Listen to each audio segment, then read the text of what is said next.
एक सेठ अपने नगर का सबसे धनी और धार्मिक प्रवृत्ति वाला व्यक्ति था। सेठ के पास अधिक धन संपत्ति थी, किसी चीज की कोई कमी नहीं थी। वो बहुत ही सुखपूर्ण अपना जीवन अपने परिवार के साथ जी रहा था। सेठ और उसकी पत्नी शुरू से ही असहाय लोगों की मदद करते थे।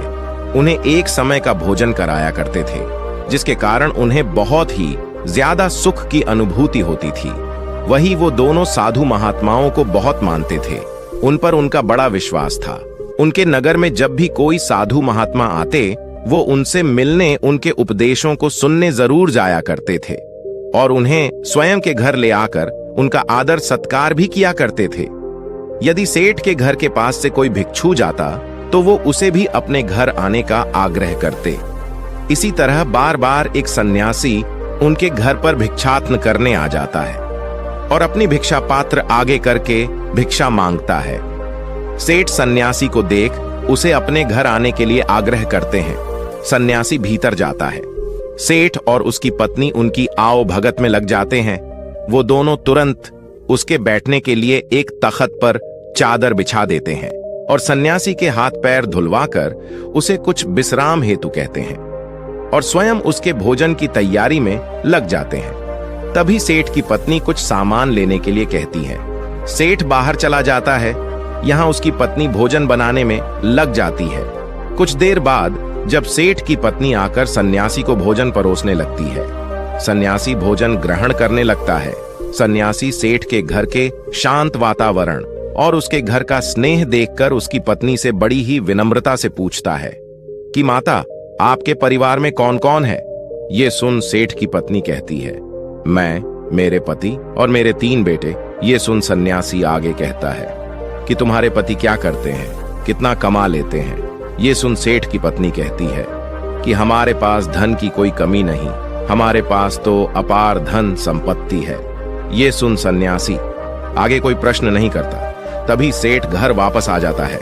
वो फिर पत्नी के साथ सन्यासी को भोजन परोसने लगता है। वो सन्यासी के लिए बाहर से कई तरह की मिठाई भी लेकर आता है।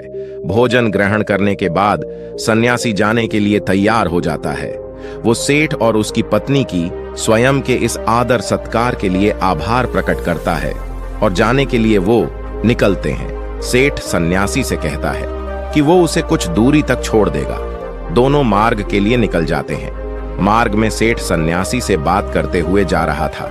तभी सन्यासी सेठ से कहता है कि आपका जो 3 पुत्र है, तीनों ही आपकी देखभाल अच्छे से करते होंगे।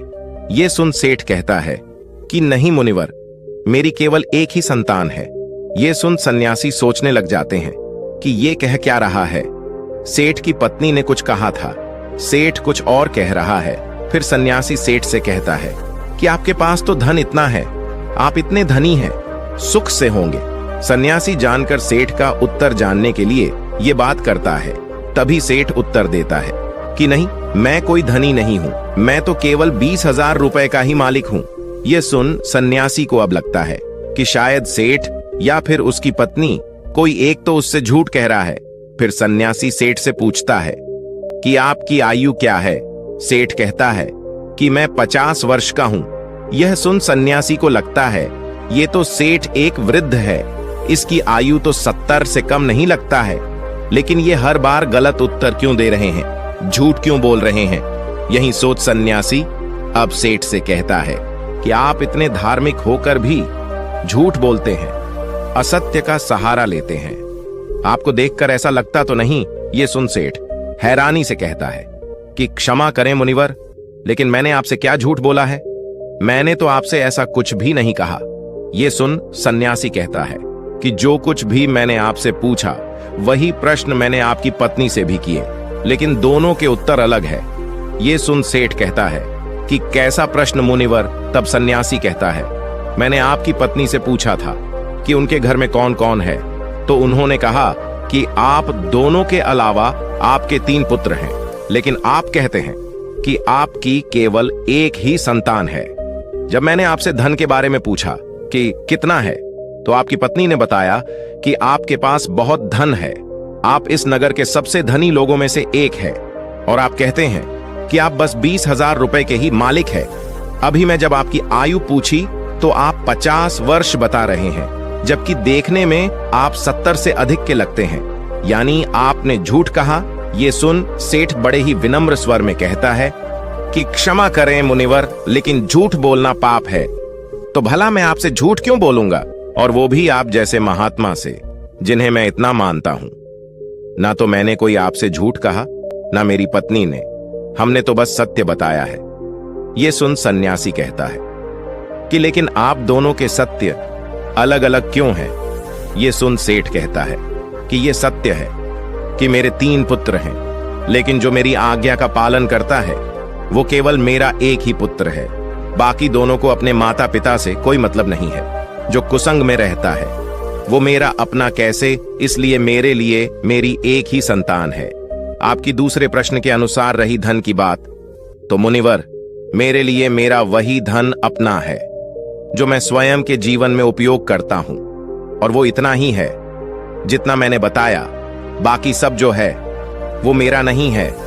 उसमें से कुछ मैं असहाय लोगों की, जरूरतमंदों की मैं मदद कर देता हूं, तो कुछ मेरी इस देह को त्यागने के बाद मेरे सभी सगी संबंधी ले जाएंगे। तो उस पर मेरा कैसा अधिकार? अब बात करें अंतिम प्रश्न की, तो मैं अपने 50 वर्षों की आयु तक महात्माओं की शरण में जाकर शिक्षा लेना, जीवन के सही मूल्य को समझना सीखा है, उनकी सेवा की है, और उस पर ही मैं इस संघ से जुड़ गया हूं। यही कारण है कि मैंने आपको अपनी आयु ये बताई है। अब आप ही बताएं, क्या इसमें मैंने कुछ झूठ कहा? ये सुन सन्यासी को अब सेठ की पूरी बात समझ आ जाती है, और वो कहते हैं कि क्षमा करें, मुझे पहले आपके विषय में जान लेना चाहिए था, स्वयं के भीतर आपकी झूठी छवि बनाने से पहले। और तब सन्यासी सेठ की बात का मान रखते हुए आगे बढ़ जाता है, और सेठ पुनः अपने घर लौट जाता है। अतः किसी के प्रति अपना नजरिया बनाने से पहले, प्रतिक्रिया देने से पहले सामने वाले की बातों को भी पूरा सुन लेना चाहिए। एक बार व्यक्ति किसी महात्मा के आश्रम में बैठ उनके उपदेशों को सुन रहा था। तभी वो महात्मा से कहता है कि मुनिवर, आप सभी संत महात्मा हमें चिंता से जुड़े कई उपदेश देते हैं। क्या आप हमें कोई ऐसा हथियार नहीं बता सकते जिसके द्वारा हम चिंता को स्वयं के जीवन से निकाल कर फेंक ही दें? चिंता में ऐसा क्या है जो व्यक्ति को बर्बाद कर देती है? क्योंकि एक तनावरस व्यक्ति इतना परेशान हो जाता है कि सब कुछ वो गवा देता है। ऐसा आखिर क्यों होता है? उस व्यक्ति की बात सुन महात्मा कहते हैं कि चिंता एक ऐसी मानसिक समस्या है जो यदि व्यक्ति को पकड़ ले तो उसे डुबो देती है। उसे केवल स्वयं से मुक्त कर ही आप सुखी रह सकते हैं, और ये तब होता है जब आप स्वयं को मजबूत कर लें। आपको केवल बस ये समझना है कि स्थिति चाहे कैसी भी हो, हमें उस समय तनाव में नहीं आना है, घबराना नहीं है, बल्कि स्वयं को भीतर से मजबूत रखना है। यदि आपने अपने भीतर हौसला रखा है तो कोई चिंता आपका कुछ नहीं बिगाड़ सकती। ये सुन व्यक्ति कहता है कि किंतु ऐसा होता है क्यों? क्यों एक छोटी सी चिंता भी हमारे मुख की हंसी को छीन लेती है? ये सुन महात्मा कहते हैं कि आपको एक छोटी सी कहानी सुनाता हूं, ध्यान से एकाग्र होकर सुनना। एक बार पिता ने अपने पुत्र को काफी परेशान और निराश देखा।